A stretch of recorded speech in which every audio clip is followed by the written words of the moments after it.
El Mesías. He aquí el Cordero de Dios. A medida que Jesús asciende a los cielos, le deja a los apóstoles la promesa de que regresará en toda su gloria. La promesa del retorno triunfal de Jesús se escuchó en el mundo cristiano e inspiró al salmista a declarar: Escógeme, Señor y amigo, revélame, Hijo del más amado, el tiempo de tu regreso, cuando finalmente llegarás. Aun cuando algunos cuestionan la realidad de una segunda venida literal, los mormones encuentran en las revelaciones antiguas y modernas la confirmación del glorioso regreso de Jesucristo y el establecimiento de su reino en la tierra así como en el cielo. He aquí, el esposo viene, la segunda venida y el juicio final. El Monte de los Olivos.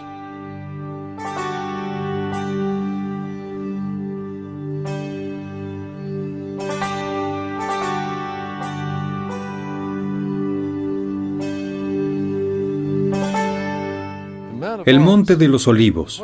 ¿Qué lugar más significativo para la historia bíblica? Muchos acontecimientos importantes ocurrieron aquí. Ubicado en la parte este de Jerusalén, este lugar ha sido escenario de una serie de acontecimientos históricos. A este monte el rey David huyó de su hijo Absalón. Sí, y desde aquí, el profeta Zacarías proclamó al Mesías. Y el Nuevo Testamento nos dice que este monte se convirtió en un refugio y un lugar de instrucción para Jesús y sus discípulos. Aquí también Jesús enseñó la parábola de las 10 vírgenes, y cerca de aquí contempló toda la ciudad y lloró. Y en esta triste noche después de la última cena, Lucas registra que Jesús salió como solía hacerlo y vino al Monte de los Olivos con sus discípulos. Parece lógico que el Jesús resucitado, después de pasar 40 días enseñándole a sus discípulos, asciende a su Padre desde aquí. La ascensión del Señor Jesucristo desde esta colina es el cumplimiento de toda la historia sagrada y secular que sucedió aquí.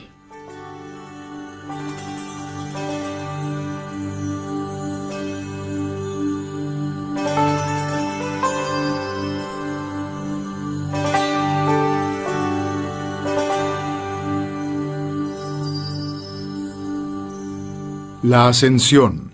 Al final de su ministerio de 40 días, Jesús llevó a sus discípulos al Monte de los Olivos en las afueras de Jerusalén. Y allí les habló por última vez y los preparó para lo que tendrían que afrontar, de lo cual ellos no tenían ni la más remota idea. Una de las preguntas que ellos en ese momento tenían era, ¿iba Jesús a restaurar el reino de Israel en ese momento? Pensaban tal vez que este era el cumplimiento de la segunda venida. Él había muerto y había resucitado y ya estaba de regreso. Tal vez era todo. Por fin el reino le iba a ser restaurado a Israel. Los apóstoles creían que con la resurrección de Jesús, la venida del reino era inminente. Básicamente había 3 señales que los judíos buscaban. La resurrección de los muertos, que claramente había pasado con Jesús y otros, era una de ellas. La segunda señal era la llegada del Mesías. La tercera era el regreso del Espíritu. Según el libro de los Hechos, esto aún no había sucedido, pero son claras las 3 señales de la llegada de la nueva era. De manera que era normal para los judíos el hecho de preguntarse acerca de la proximidad de esa nueva era por venir. Sin embargo, esa nueva era demoraría mucho más de lo que ellos se hubieran podido imaginar.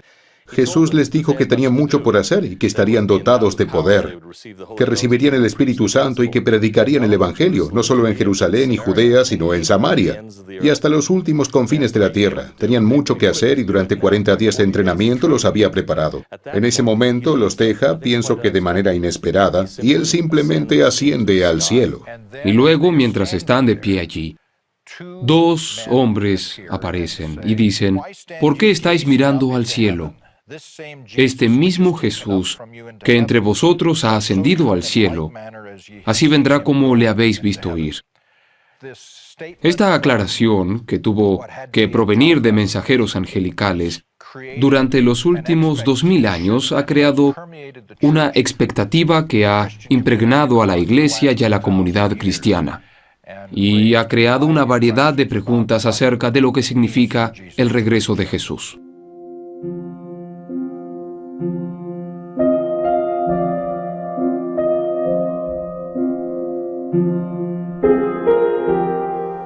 Centro de Estudios del Cercano Oriente, BYU, Jerusalén, Israel. El Antiguo y el Nuevo Testamento están llenos de profecías referentes a las señales de esos días. Estas señales deben cumplirse antes de que el Señor venga en su gloria. Eruditos y religiosos han estudiado estas profecías por siglos, tratando de determinar la fecha exacta de su venida.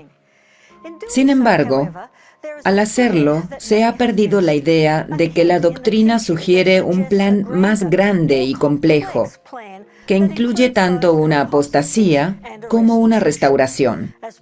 Pablo le enseñó a los tesalonicenses, quienes querían saber si la segunda venida estaba cerca o no, porque no vendrá sin que antes venga la apostasía. La apostasía. La versión Reina Valera usa la palabra caída en el famoso pasaje de Tesalonicenses. La palabra griega usualmente se traduce a los lenguajes romances como apostasía y significa rebelión interna. El término griego que traducimos como apostasía viene de la palabra apostasía o apostasis, y es una palabra muy interesante. Stasis, su raíz, se utiliza en la historiografía clásica griega para referirse con frecuencia a la guerra civil, y casi siempre describe controversias, rebelión y conflicto. Generalmente se usa para describir un conflicto dentro de una ciudad o un estado griego, o dentro de un grupo específico. Así que a mí me parece que los primeros usos del término apostasía, que están íntimamente relacionados con esto, parecen describir no tanto los problemas internos de la comunidad cristiana, como el aumento de la incomprensión, la controversia y la confusión dentro de los mismos. Isaías advierte que la gente se acerca a Dios con sus labios, pero sus corazones están lejos de Él. Amós habla sobre el hambre de la palabra de Dios y que la gente carecerá de este alimento espiritual tan necesario. Jesús vino y siguió enseñando las mismas ideas, y por eso pensamos que se sabía que los primeros cristianos tendrían problemas entre ellos. La apostasía ocurre en dos niveles. Primero, el Evangelio se esparció muy rápido y sin maneras apropiadas de comunicar y sin la capacidad de los apóstoles para reunirse a menudo para resolver los problemas que afectaban a la iglesia. Ellos no tuvieron la oportunidad de reunirse con frecuencia para resolver asuntos importantes.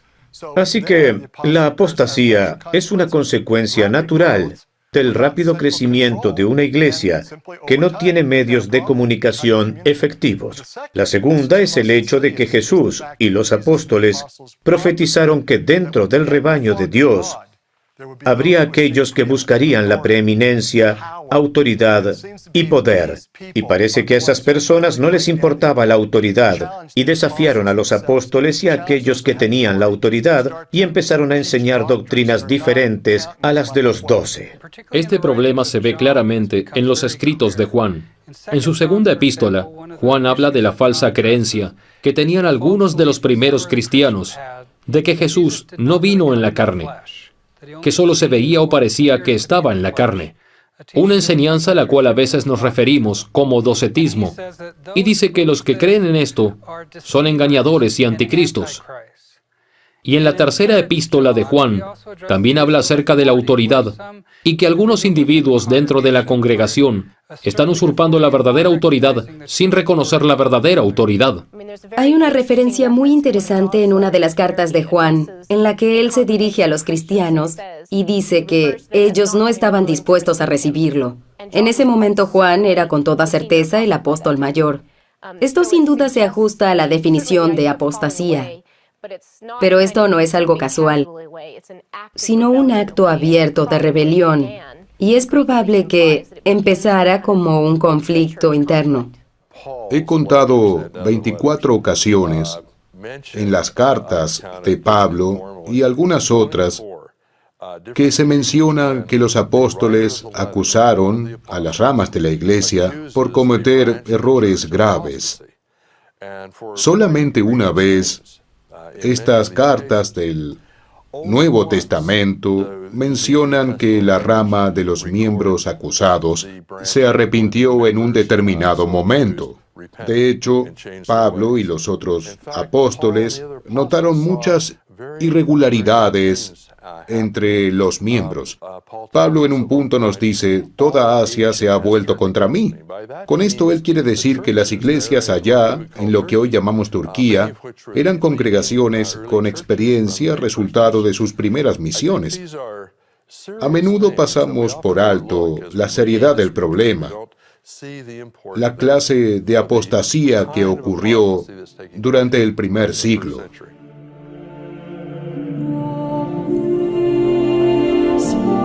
Centro de Estudios del Cercano Oriente, BYU. Un historiador cristiano del segundo siglo, llamado Hegesippus, parece describir el desarrollo de la apostasía cuando escribe sobre la iglesia en Jerusalén. Acostumbraban a llamarla virgen porque aún no había sido corrompida por enseñanzas vanas. Pero Tebutis, por no haber sido nombrado obispo de Jerusalén, empezó secretamente a corromperla. De esto surgieron falsos cristos, falsos profetas, falsos apóstoles, que dividieron la unidad de la iglesia al hablar palabras injuriosas en contra de Dios y en contra de Cristo. Tal como Hegesippus y otros parecían entender, el crepúsculo había pasado y la noche oscura de la apostasía estaba sobre ellos.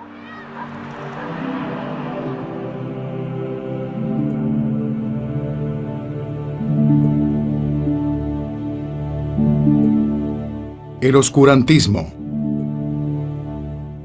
Los textos del Nuevo Testamento cuentan la historia de los apóstoles durante el primer siglo y las primeras décadas justo después de los apóstoles. Pero también existen otros textos, como por ejemplo, el Pastor de Hermes, el Apocalipsis de Pedro, los apócrifos de Santiago. Estos textos también nos cuentan lo que está sucediendo, y todos revelan que la apostasía es un tema común, algo que es bien conocido y debatido. También tenemos, por ejemplo, a Santiago, quien afirma que el espíritu de revelación y el espíritu de profecía están muriendo en la iglesia. En la actualidad, existen una serie de libros que no son canónicos, pero contienen algunos eventos históricos para ayudarnos a entender cuál era el tema de actualidad. Y uno de esos debates era qué era lo que estaba pasando con la iglesia. Uno de los pergaminos de Nag Hammadi se llama el Apocalipsis de Pedro, y este habla acerca de la apostasía en general. Enfáticamente dice, al principio muchos aceptarán nuestras enseñanzas y luego se alejarán de ellas por voluntad del padre de las mentiras, porque hicieron lo que él quiso, y él les mostrará en su juicio. Y quienes se hayan mezclado con estos se convertirán en sus prisioneros ya que carecen de entendimiento. En el mismo libro habla acerca de la gente ciega y sorda. Yo creo que esto es una referencia directa a la apostasía. Las disputas y controversias sobre la naturaleza de Cristo, sobre su papel como Redentor y sobre su relación con el Padre han continuado por siglos. Uno de los eventos más importantes en la historia de la cristiandad fue el Concilio de Nicea en el año 325 después de Cristo, en el que los clérigos debatían básicamente si Cristo poseía una naturaleza divina o casi divina, y por lo tanto diferente a la naturaleza del Padre. La controversia de alguna manera fue una disputa por una sola letra en el idioma griego, la letra iota o letra I. ¿Fue Cristo homousios, de la misma substancia del Padre? ¿O era homoiousios, de una substancia similar, pero de diferente naturaleza a la del Padre? El veredicto final en el consejo fue que Jesús fue totalmente divino, porque si no hubiera sido divino, Él no podría salvarnos totalmente como estábamos destinados a ser salvados. Después de la muerte de los apóstoles, no hubo reemplazo de liderazgo en la iglesia. De manera que la iglesia cristiana primitiva no continuó con la misma organización, las mismas creencias y la misma autoridad. A pesar de que la iglesia no estaba sobre la tierra, la gente fue bendecida con la luz de Cristo y fueron bendecidos con las Escrituras. Así que Él les dejó las guías que les permitirían, si ellos las aplicaban, heredar el reino que ellos deseaban.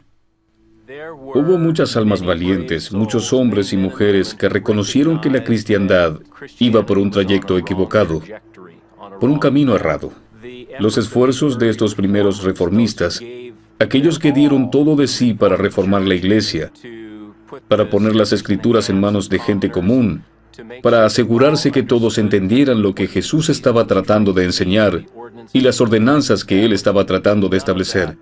Nada de esto fue en vano. Por ejemplo, Martín Lutero presentó y honró los esfuerzos de John Wycliffe. Ellos fueron almas valientes que hicieron lo que se conoce como la Reforma Protestante. Uno de estos grandes hombres fue William Tyndale, podemos decir un genio, un hombre que, en mi opinión, estuvo bajo la influencia del Espíritu. Tomó los manuscritos griegos originales del Nuevo Testamento y los manuscritos hebreos del Antiguo Testamento para traducirlos, lo que eventualmente se desarrolló en lo que conocemos como la versión en inglés de Tyndale. Por estos esfuerzos fue quemado en la hoguera. Él dio su vida para que nosotros pudiéramos tener esta Biblia. Pienso que el término edad del obscurantismo, en mi opinión, se aplica correctamente a cualquier época en la historia de la humanidad, cuando la autoridad de Dios en la forma del sacerdocio no está en la tierra. Así que pienso que en este sentido está apropiadamente aplicado a los años que tradicionalmente conocemos como la Edad Media. Por otra parte, el período que tradicionalmente consideramos como la Edad del Obscurantismo, la Edad Media o período medieval, fue una época cuando hombres muy religiosos y estudiosos trabajaban para interpretar, entender y articular de un modo interesante su teología y su fe en Dios. Y en este sentido no lo considero Edad Media en absoluto. La Restauración. La restauración, en un sentido, empezó cuando José Smith, quien aún no tenía 15 años de edad, entró a orar en un bosque. Se arrodilló en oración tratando de determinar a qué iglesia debería unirse porque él sabía que era un pecador. Le preguntó a otros, ¿qué debo hacer para ser salvado? Durante 3 años, buscó, preguntó, investigó y no podía encontrar una respuesta satisfactoria. Fue a un bosque creyendo en la amonestación de Santiago. Si alguno de vosotros tiene falta de sabiduría, pídala a Dios. Y se arrodilló en oración. Lo primero que el joven José aprendió fue que el poder del mal es real. Sintió que iba a ser destruido y después sintió un alivio y vio una luz brillante. Y en esta luz vio a 2 personajes gloriosos y en una ocasión dijo, la semejanza entre ellos era asombrosamente exacta. Durante esa visión aprendió que Jesús es el Cristo. Esa fue una de las grandes verdades reveladas, la expiación de Jesús, que Él es el Redentor y el Salvador del mundo. Y también en ese momento aprendió acerca de la segunda venida, que Jesús iba a volver. Aprendió muchísimo acerca del Salvador de la humanidad y acerca de la realidad de la apostasía, que la autoridad y las doctrinas verdaderas no estaban sobre la tierra. De modo que su visión fue algo extraordinaria, la cual introdujo a José Smith al Evangelio de Jesucristo. Pensemos en el joven José Smith, un muchacho creciendo en un hogar donde su padre es un granjero. Vivía en el oeste de Nueva York, en un lugar llamado Palmyra, en el área de Manchester. El solo hecho de indicar que el padre y su hijo se le habían aparecido fue algo extraordinario. No creo que cuando José salió del bosque hubiera comprendido que la restauración era un proceso y que este era el primer paso. Hay varias profecías en el Antiguo Testamento que hablan de hablar desde el polvo, cosas saliendo del polvo. Y ciertamente queda claro que esto hace referencia a la venida del Libro de Mormón, precediendo la segunda venida de Cristo. Escucharé lo que hable el Dios Jehová, porque hablará paz a su pueblo y a sus santos, para que no se conviertan a la locura. La verdad brotará de la tierra, la justicia mirará desde los cielos. Una gran descripción, una revelación saliendo de la tierra, así como también saliendo desde lo alto. nos damos cuenta de que el Libro de Mormón es una de las señales de los tiempos. Su salida a la luz anuncia el comienzo de los últimos días y la restauración del Evangelio de Jesús. Obviamente de esto se había hablado, la llegada del Libro de Mormón, en varias profecías del Antiguo Testamento. El versículo 4 dice: «Entonces serás humillada, hablarás desde la tierra, y tu habla saldrá del polvo. Y será tu voz de la tierra como la de uno que evoca a los espíritus, y tu habla susurrará desde el polvo». Aquí el hebreo también tiene otro significado y pienso que es bastante importante. Cuando miramos en el Antiguo Testamento a la palabra hebrea ov, detrás de este espíritu familiar, está hablando acerca de un espíritu que habla desde los muertos. Ciertamente el Libro de Mormón tiene un espíritu familiar. Cuando se lee por primera vez, es familiar. Es algo que uno reconoce. Y creo que esto es cierto, tanto con nuestra Biblia como el Libro de Mormón. Se trata de los antiguos profetas que murieron desde hace mucho tiempo y son los que nos hablan desde el polvo de la tierra.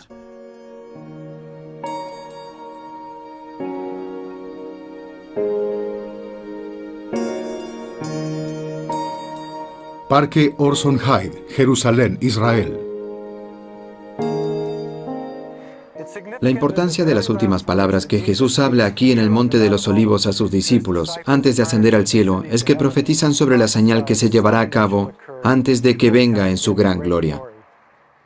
Más recibiréis la virtud del Espíritu Santo que vendrá sobre vosotros, y más seréis testigos en Jerusalén y en toda Judea y Samaria y hasta lo último de la tierra. Esto es como una profecía que Él da antes de su crucifixión. El Evangelio del Reino será predicado por todo el mundo como testigo a todas las naciones.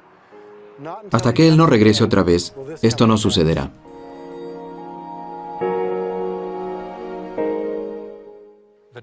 El recogimiento de Israel.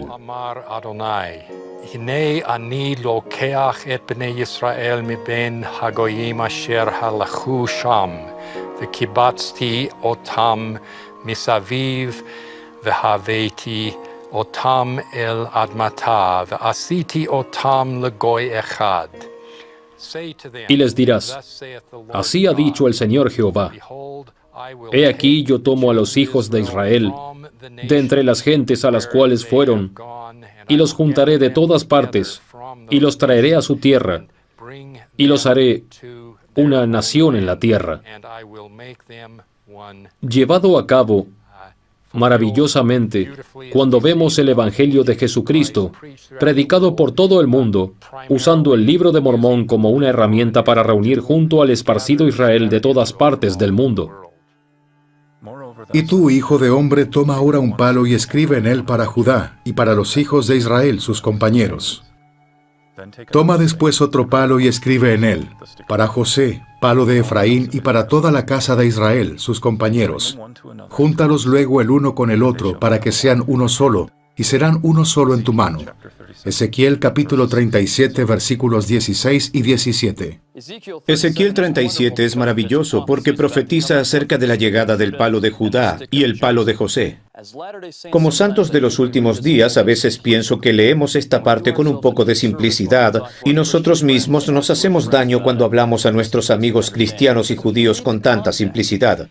Porque si leemos el contexto y leemos cuidadosamente de qué se trata, es básicamente acerca de las tribus. Nos gusta pensar acerca de los palos siendo palos en los cuales enrollaban los pergaminos. Creo que hay algo de cierto en esto, pero el significado principal es que la tribu de Judea y la tribu de José, quienes se han caracterizado a través de la historia por estar en guerra con los reinos del sur y del norte, o el reino de Judea y el de Israel, o que por lo menos ha habido tensión entre ellos, que cuando llegue la hora de la segunda venida, ellos se unirán.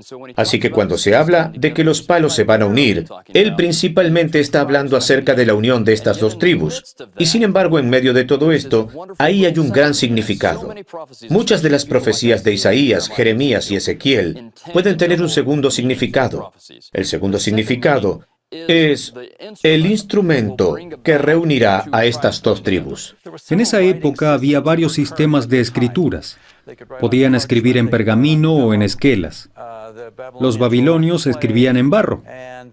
Y también tenían lo que más tarde se llamó díptico, que es una tabla de madera con una hendidura en ella, que rellenaban de cera y luego escribían sobre ella. Así que lo usaban para tomar notas. Después de tomar notas, las pasaban a algo más permanente, solo tenían que suavizar la tela y la podían usar una y otra vez. Así que el profeta aquí está hablando de que tomen 2 tablas en las que se pueda escribir. Así que tomemos una para José o Efraín y la otra para Judá.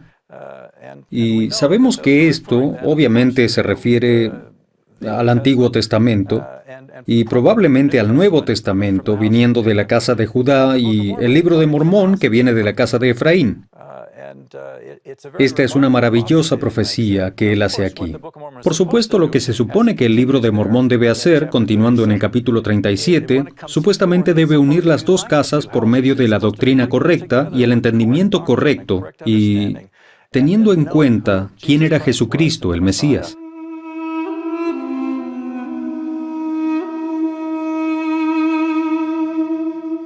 Banias, Cesarea Philippi.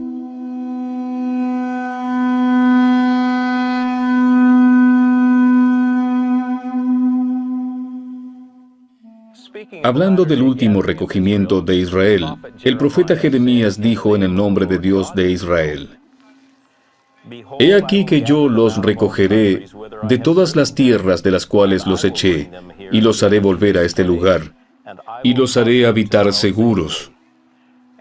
Y haré con ellos un convenio sempiterno, y los plantaré en esta tierra en verdad, con todo mi corazón y con toda mi alma.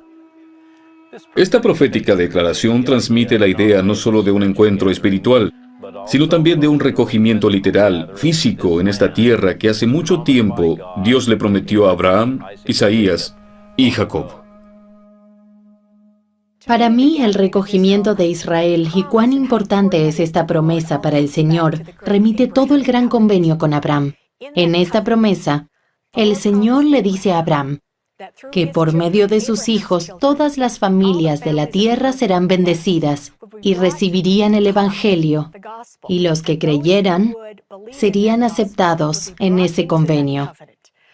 Esta promesa del pacto de Abraham es el hilo que se teje a lo largo de todos los evangelios y en todos los libros de las Escrituras, en cada dispensación.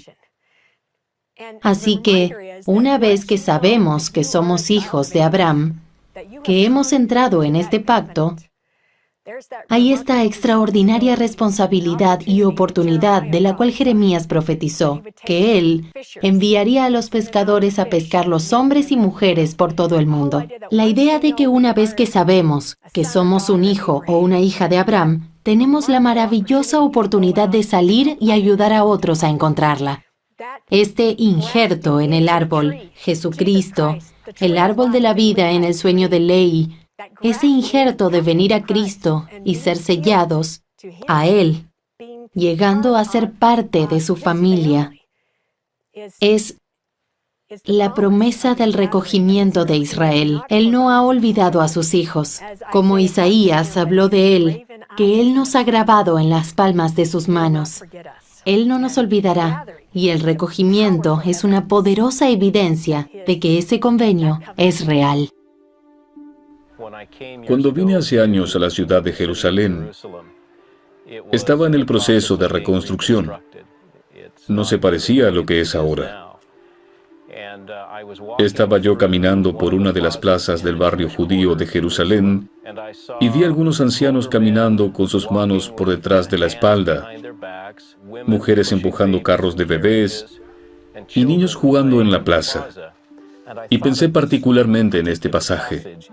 Así dice Jehová: yo he resucitado a Sión y moraré en medio de Jerusalén.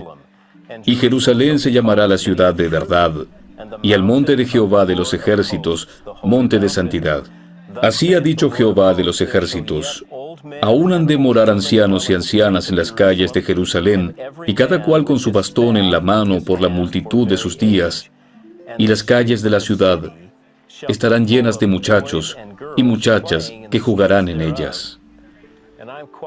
Después de la destrucción del primer templo en el año 586 a.C., y la destrucción del segundo templo en el 70 después de Cristo, Inclusive después de los grandes desafíos que cayeron sobre el recién creado Estado de Israel en 1948, nadie hubiera predicho con tanta precisión lo que el Señor llevaría a cabo en su propio tiempo. Y Él lo ha hecho, y yo lo he visto, y aprendí una valiosa lección. Uno puede confiar más en las promesas del Señor que poniendo su fe en la ciencia del mundo, porque los estudiosos no hubieran predicho lo que nosotros literalmente hemos visto desarrollarse con nuestros ojos.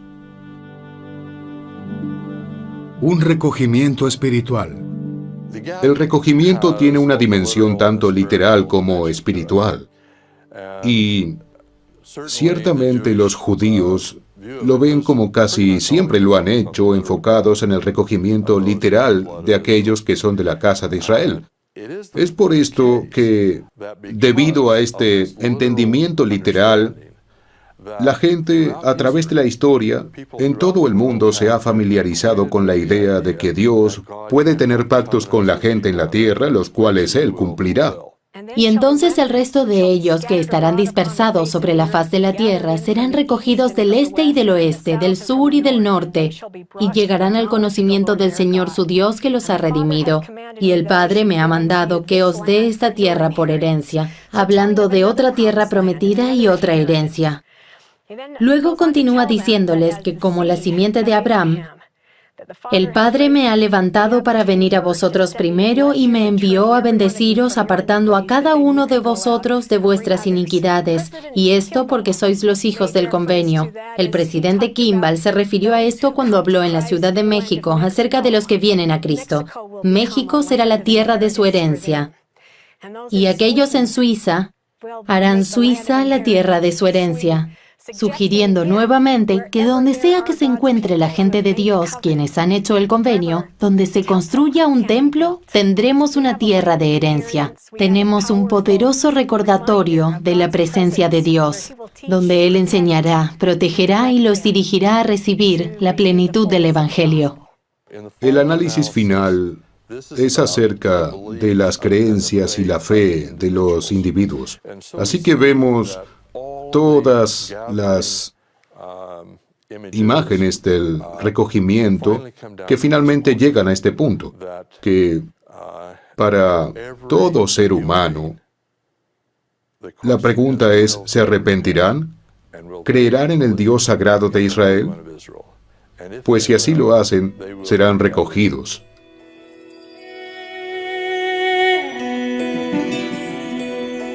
Jardín Arqueológico Davidson, Jerusalén, Israel.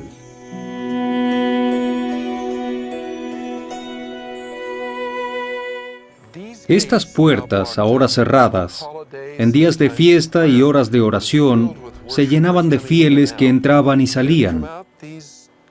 Ellos salían por estas puertas, se paraban en estos escalones, que son originales, y pasaban de largo junto al ciego de nacimiento, porque fue aquí donde Jesús lo encontró y lo curó. ¿Recuerdan la historia? Él tomó barro y ungió sus ojos, y le envió por la colina hasta el estanque de Siloé, y él regresó viendo. Creo que este milagro contrasta con el milagro previo en el Evangelio de Juan, donde Jesús cura a un hombre al otro lado de los terrenos del templo, quien había estado enfermo por 38 años. Aquel hombre lo rechazó. Este hombre, ciego de nacimiento, lo aceptó. Creo que este es el dilema que enfrenta todo el mundo. ¿Cuál es mi reacción hacia Cristo? Y este será el caso hasta la segunda venida. Sabe, Kent, usted tiene razón acerca de eso, la segunda venida. Cuando lo pienso, Jesús mismo provee la fuente más importante de información acerca de la segunda venida. Todos los 4 evangelios lo presentan hablando abiertamente de su regreso. Lo hacen parábolas, lo hacen profecías, lo hace con claridad. Él proclama que Él regresará a la tierra. Es allí, en el Monte de los Olivos, donde Jesús responde a la ferviente pregunta de sus discípulos. ¿Cuándo sucederán estas cosas? ¿Y cuál será la señal de tu venida y del fin del mundo?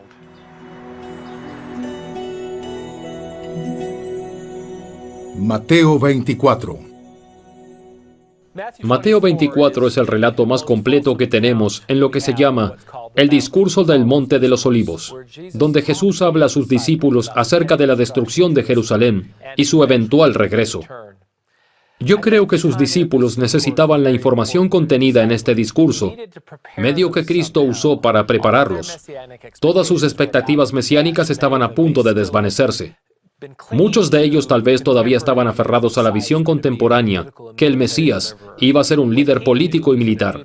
Lo que él sabía era que en pocos días él estaría muerto y en la tumba, y sus discípulos estarían muy confundidos. Así que pienso que era muy importante que él les dijera sobre la gloriosa restauración de Israel, y el tiempo en el que él gobernaría la tierra llegarían, pero no sería ahora. Él no les da un día. En cambio, les da una serie de circunstancias. Por lo tanto, la segunda venida está ligada más a acontecimientos que a fechas reales. Cuando veáis estas cosas, sabed que estoy a las puertas. Versículo 6. Y oiréis de guerras y rumores de guerras. Mirad que no os turbéis. Es interesante, lo que el Señor está diciendo es, las guerras continuarán, porque es algo endémico. Eso es parte de la horrible historia de la humanidad y no esperen que mejoren los últimos días. De hecho, el Señor dice que van a empeorar y les dice, pero mantengan su fe porque yo todavía estoy a cargo. Versículo 14. Y será predicado este evangelio del reino en todo el mundo para dar testimonio a todas las naciones y entonces vendrá el fin. No dice que vamos a tener conversiones en estas naciones. La conversión no es necesaria. No obstante, el evangelio debe ser predicado, solo entonces el Señor va a venir. Una de las cosas que hace de Mateo 24 este recuento del discurso en el Monte de los Olivos, mucho más extenso que las versiones de Marcos y Lucas, es que estas profecías que los tres comparten en el Evangelio Mateo son seguidas por enseñanzas específicas. Me gusta llamarlas las parábolas de vigilancia. Y me encanta el versículo 27, porque como el relámpago que sale de oriente y se muestra hasta el occidente, así será también la venida del Hijo del Hombre. La imagen es que cuando los relámpagos resplandecen a un lado del cielo, usted los ve a través de todo el cielo. Así será de público el regreso final de Jesús. Es en este momento de mayor angustia para los seguidores de la justicia, cuando todo parece perdido. Una de las profecías de Jesús referente a su venida en toda su gloria se cumplirá, y la vemos en Mateo 24. Sí, y aparecerá la señal del Hijo del Hombre en el cielo. Y entonces se lamentarán todas las tribus de la tierra, y verán al Hijo del Hombre, que vendrá sobre las nubes del cielo, con poder y gran gloria. Conectando esto, la señal aparecerá en algún lado en el Monte de Olivos. Incluso con solo tocar el monte con su pie, este se va a dividir en dos. Como ustedes saben, Jesús primero nace en Belén en la oscuridad. En esta ocasión todo el mundo lo reconocerá. Como Juan nos recuerda, todo ojo lo verá. Ningún hombre sabe el día o la hora. Y aunque Pablo no sabe el día o la hora de la segunda venida, les dice a los tesalonicenses, vosotros no sois hijos de la oscuridad, mas sois hijos de la luz, y por lo tanto estad preparados para el día, para que no os sorprenda como ladrón en la noche. Y más tarde el Señor retoma esto en la sección 106 de Doctrina y Convenios, donde les dice a los santos de los últimos días, seáis hijos de luz, y yo les prometo que ese día no los sorprenderá como ladrón en la noche. Amos 3:7. Porque no hará nada Jehová el Señor sin que revele su secreto a sus siervos los profetas. Y siendo este el caso, podemos estar seguros de que los santos no serán tomados por sorpresa. El Señor le va a decir a su profeta, el Señor le va a decir a sus feligreses. Es evidente por medio de estas parábolas que lo que el Señor quiere enfatizar es que cuando sepamos el día y la hora, va a ser tarde para prepararnos. La parábola de las 10 vírgenes, el llamado, el novio está en camino. ¿Y qué pasa? ¿Tenemos nuestras lámparas llenas de aceite o no? Y si nuestras lámparas no están llenas, no vamos a estar preparados para ese día.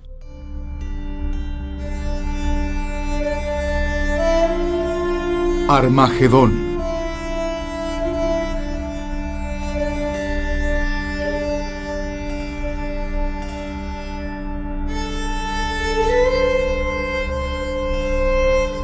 Tel Megiddo, Israel.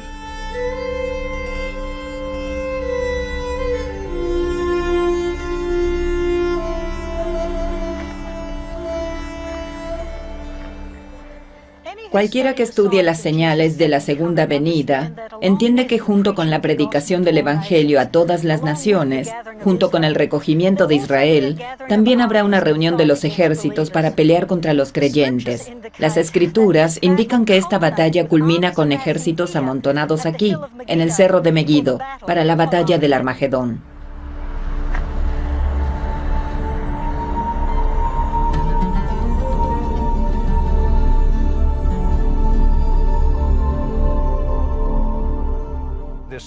Esta batalla final parece ser una batalla mundial entre el bien y el mal. Es una batalla religiosa, pero no va a ser religiosa o entre varias sectas religiosas o cosas por el estilo. Va a ser más como la batalla final de aquellos que visualizaron en Qumran las fuerzas de Dios y las fuerzas del mal, donde Dios vence. En Zacarías hay un ataque cuádruple a los hijos de Israel. Está la captura, el saqueo, el rapto de las mujeres y el exilio de la mitad de los que sobrevivan toda la destrucción. Y esta es una metáfora de cómo van a ser las cosas en esta gran batalla. Será una guerra de almas, así como una guerra física. Abarcará a todo el mundo. Nadie va a quedar por fuera. Babilonia es un símbolo para todo lo que es negativo, todo lo que se desvanecerá, todo lo que se destruirá. Pero será una terrible última batalla que incluirá miembros de la Iglesia de Jesucristo de los Santos de los últimos días. Ellos no serán inmunes al dolor y sufrimiento de esta batalla. Una de las cosas de estas escrituras apocalípticas es que nos causan miedo y causan que mucha gente especule. Algunas veces encuentro estas cosas un poco productivas para mis propias creencias religiosas. Creo que nos las dieron para ayudarnos y advertirnos de las cosas que vendrán, una muestra de misericordia por parte del Señor. Es importante saber que las calamidades vendrán, que han sido previstas, que son parte del plan de Dios para este mundo. No sabemos exactamente lo que va a suceder en cada batalla, no sabemos todos los detalles, pero sí sabemos, en términos generales, algunas de las cosas que sucederán en los últimos días de esta dispensación. El milenio. Cuando Jesús descienda en las nubes, con fuego y gran gloria, cuando sus pies toquen nuevamente la tierra, aquí en el Monte de los Olivos, por donde caminó miles de años atrás, entonces Él dará comienzo al grandioso y pacífico milenio. De hecho, con un lenguaje muy vívido, el profeta Isaías describe el reinado milenario de Jesucristo. Aquí están sus palabras. Juzgará con justicia a los pobres y fallará con equidad por los afligidos de la tierra. Herirá la tierra con la vara de su boca y con el soplo de sus labios matará al impío. Morará el lobo con el cordero, y el leopardo con el cabrito se acostará. El becerro y el león y la bestia doméstica andarán juntos, y un niño los pastoreará. No harán mal ni dañarán en todo mi santo monte, porque la tierra será llena del conocimiento de Jehová, como las aguas cubren el mar. Realmente será algo digno de ver, ¿verdad? Así es.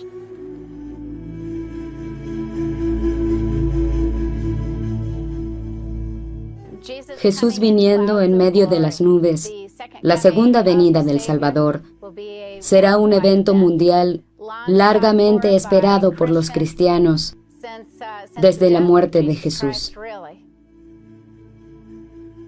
¿Cuándo vendrá? ¿Quién estará con Él cuando Él venga para ese maravilloso reino milenario? Los justos vendrán con Él. Incluso los justos que aún están en sus tumbas se levantarán. Será un tiempo maravilloso para los justos, así como para los padres, quienes podrán criar niños para la salvación.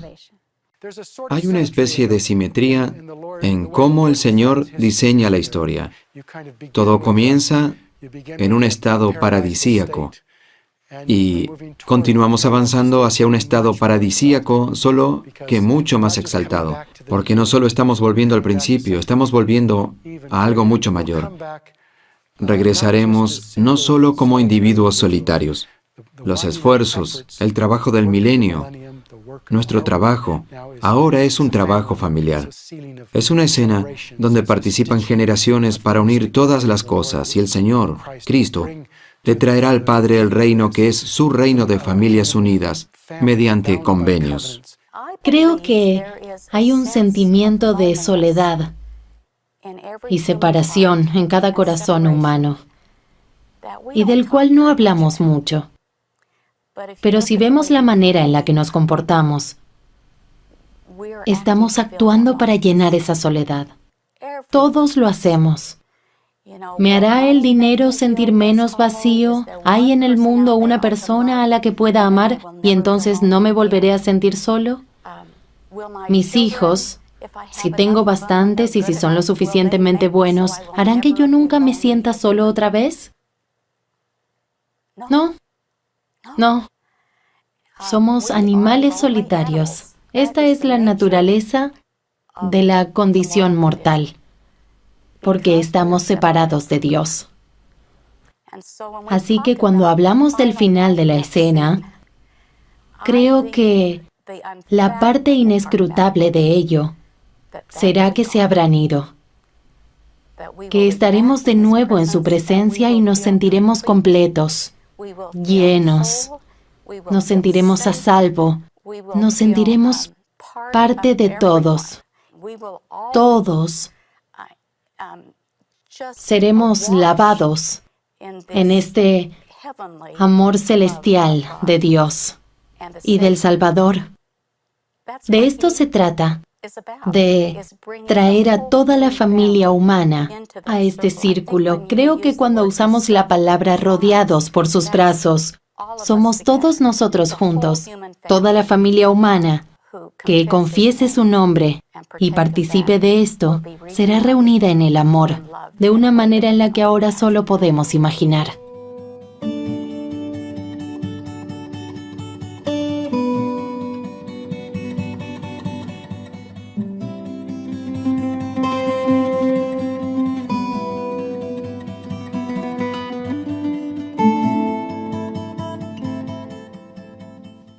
Parece que la intención de Dios desde el principio era esta familia eterna que vendría al mundo a experimentar la vida en todas sus posibilidades, enriqueciendo así su camino para ser como Jesús.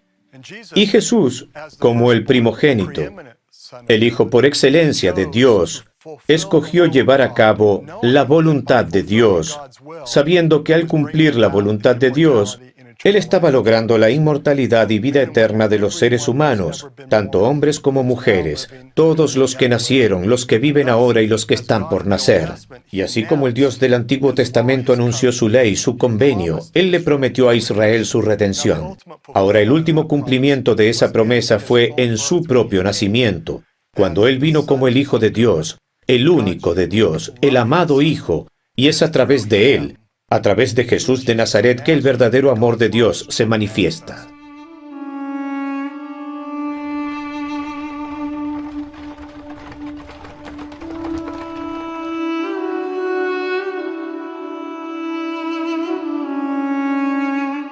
Forfrukirke, Iglesia de Nuestra Señora, Copenhague, Dinamarca.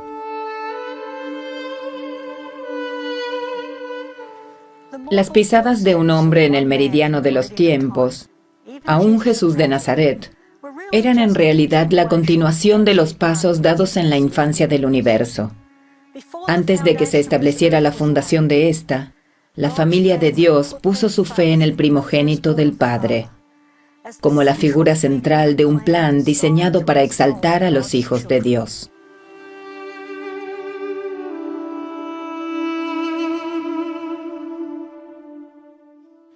No tendrán más hambre, ni sed, y el sol no caerá más sobre ellos, ni calor alguno, porque el Cordero que está en medio del trono los pastoreará, y los guiará a fuentes vivas de agua.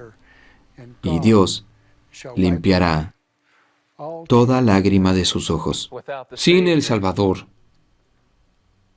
el plan del eterno Dios, nuestro Padre Celestial, se hubiera frustrado completamente, a menos que el Salvador hubiera roto las ataduras de la muerte para que pudiésemos resucitar como Él y vivir eternamente, sin tener que pasar por el sufrimiento de Getsemaní, que nos libera si nos arrepentimos de nuestros pecados. Pero no solamente eso, nos convierte en verdaderos discípulos de Cristo, donde dejamos al hombre natural. Sin el desempeño del Salvador en todo esto, no seríamos ni siquiera capaces de soportar la presencia de Dios. Si escogemos, podemos seguir al Salvador y hacer las cosas que Él nos invita a hacer y regresar para estar con Él por siempre jamás.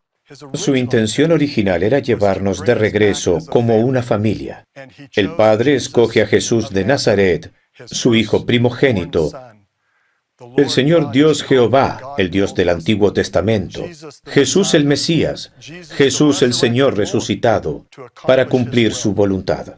Y así nos asombramos que Él mismo escoge cumplir completa y cabalmente la máxima voluntad de Dios, de llevarnos a su presencia para poder adorarle. Y en esto se manifiesta el amor de Dios, que Él murió por nosotros, aun siendo pecadores.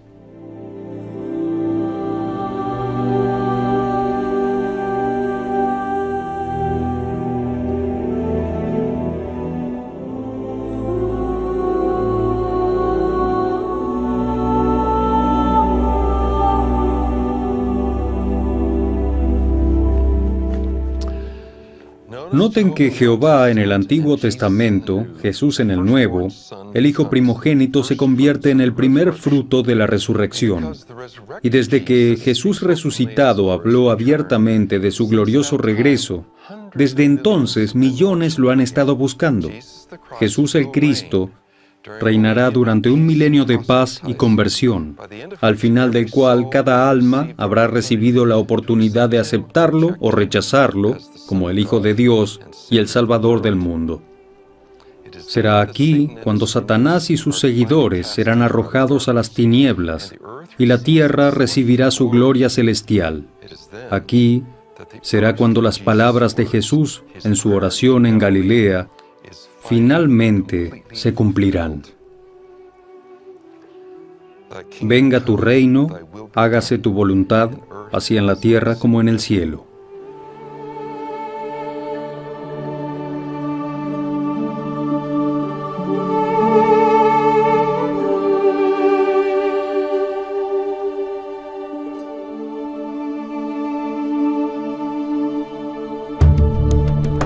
El Mesías.